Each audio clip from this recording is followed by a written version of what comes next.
Today, we're gonna make a spinach tortilla.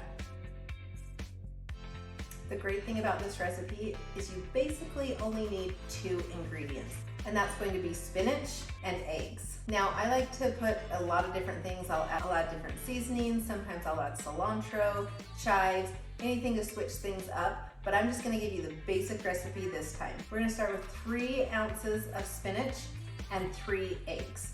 This would be a complete lean green just in itself, but most people are gonna wanna eat something with their wrap or their tortilla. So when I make this, I normally do 1 wrap per serving, and so this will be 3 servings. Then I'll add my additional greens and my additional protein to that. Or you could have 2 wraps. You'll just wanna make sure that you're counting it correctly so that you have your whole lean and green. So 1 wrap will be 1 serving of greens, and it will be 1/3 of a protein.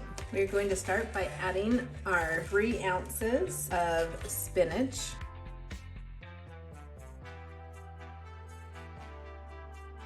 And we're gonna add our 3 eggs.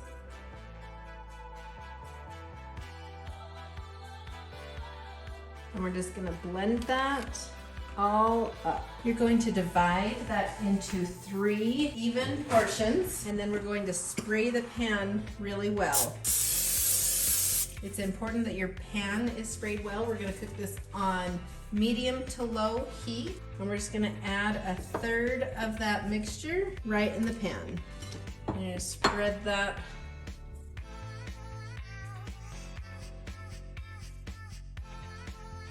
Spread that all the way around.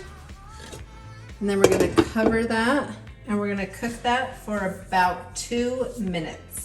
Once that has been cooking for 2 to 3 minutes, we're going to just go around the edges, and then we will flip the tortilla. Be careful while flipping. It is not cooked all the way through, and we don't want to tear our tortilla. Once that is flipped, you'll just want to cook it for another minute or 2. This is one of those quick, easy recipes that you can use for so many things. And check out next week where I'm going to show you one of the things that I love to use with these wraps. Remember, this recipe is going to make 3 wraps, and they're really very tortilla-like and pretty sturdy. And then I like to let mine cool for about a minute, and they'll be ready to eat. Thanks for checking out this recipe.